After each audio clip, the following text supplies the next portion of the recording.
Will you accept the challenge to be the best sorcerer de Illumina, summoning Disney characters to help with your quest collecting the missing pieces of lore in the new realm of Lorcana?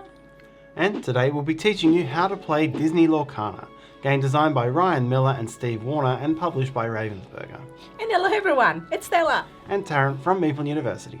Let's get to the classroom. In Disney Lorcana, the trading card game, players are Illumineers in the realm of Lorcana, using magical ink to summon new versions or glimmers of famous Disney characters and items. Characters will go on quests in search of lore, and strategically challenge their opponents to try to get the upper hand in the race. The first player to reach 20 lore, or to drain the opponent's draw deck, will win the game. Disney Lorcana is a trading card game, requiring each player to come with their own prepared deck of cards. For your first game, each player can simply open one of the starter decks and you'll have a fully compliant deck. But if you own multiple starter decks or booster packs, then you can assemble your compliant deck from all of the cards you own following these 3 rules. Firstly, your deck must contain a minimum of 60 cards. There is no maximum size. Secondly, across the full universe there are 6 different colours of cards, known as the different inks. Your entire deck may contain only 1 or 2 different inks. Thirdly, you cannot have more than 4 copies of the same card. This is based on the full card name. These 4 Aladdin Street Rats don't stop you from having these 2 Aladdin Prince Alis and this one Aladdin Heroic Outlaw.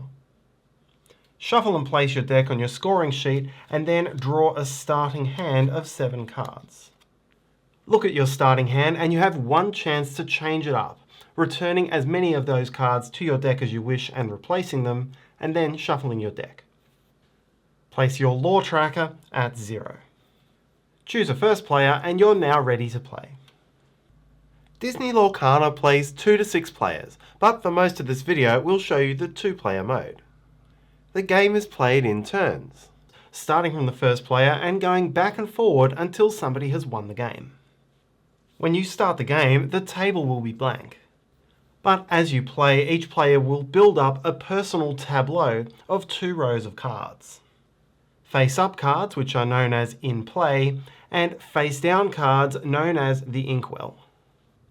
Through the game, cards may be oriented in one of 2 ways. Upright, which is called ready, and sideways, which is called exerted. A player's turn has 2 phases, the beginning phase and the main phase. Skip the beginning phase on the first player's first turn. The beginning phase has 3 steps. First, ready. You will turn all of your exerted cards back to the ready position. Second is set. If there are any cards in play with an effect which resolves at the start of your turn, you'll resolve it now.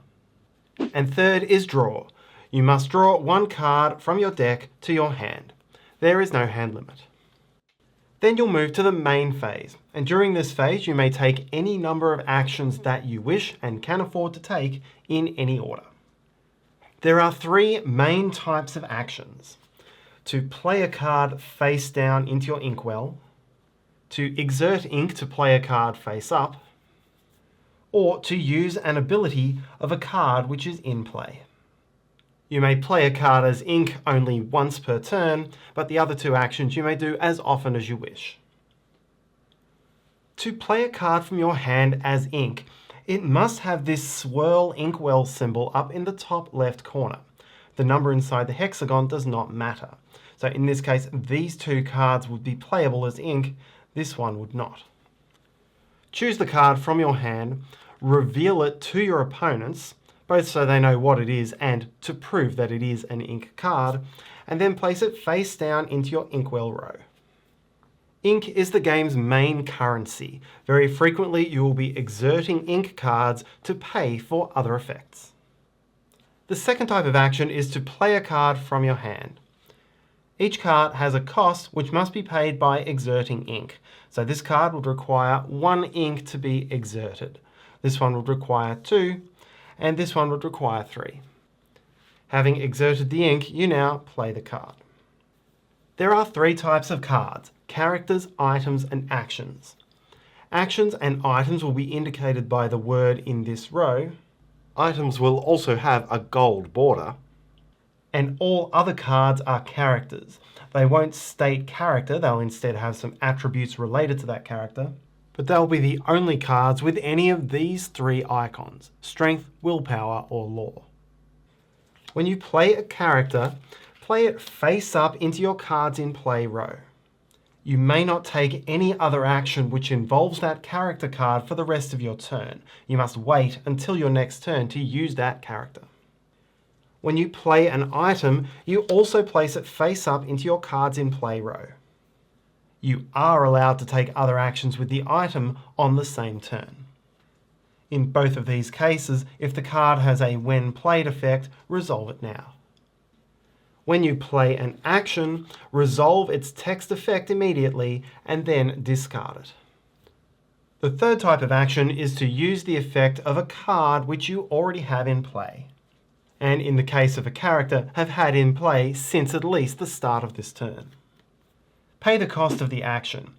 Usually this will involve exerting the card. This is the exert icon here, so you would exert this card to resolve its effect.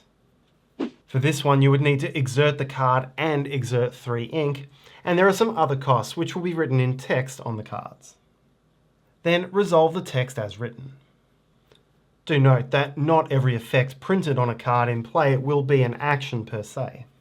There may be reaction abilities which trigger automatically when something else happens, or there may be passive abilities which change the rules for that card. There are 2 other actions specific to and available to all characters, and these are quest and challenge. Questing is how you gain lore and how you move towards victory. To quest, simply exert the character and then gain an amount of lore based on the lore icons in the bottom right corner of the card. When you challenge, you'll be attempting to remove one of the other player's characters from play. Choose which character will be the challenger and exert that character. Choose an opposing character which is in the exerted position to be the defender. Here, Kristoff is the only option. And note that this is a key part of the tactics. Exerting your characters is how you get the most out of them, but it then leaves them vulnerable to opposing challenge on the next turn. Each character in the challenge deals damage to the opposing character equal to its strength. So here the Mad Hatter would deal 2 damage to Kristoff, and Kristoff deals 3 damage to the Mad Hatter. If neither character suffers more damage than its willpower, then that's the end of the challenge. However, if any character suffers more total damage than its willpower, then that character is banished. Here, both of these characters would be banished. Banished characters go to the player's discard pile. One final subtype of action is to sing a song. Some of the game's action cards are also song cards, and instead of paying the ink cost to sing a song, you can instead exert a character that has a certain cost. Here it would be a character with a cost of 3 or more, in order to sing the song and play that action card without paying the ink cost. It doesn't matter who the character is, although I'm sure we all want to hear Iago sing Mother Knows Best, but as long as the cost is appropriate, the character can sing it. You'll then resolve and discard the action in the usual way. Finally, be once again reminded that other than the when you play this character effect, you cannot take any action with a character card that you played on this turn. That means no questing, no challenging, no singing songs, and no text effects. The same does not apply to items which you may use on the same turn.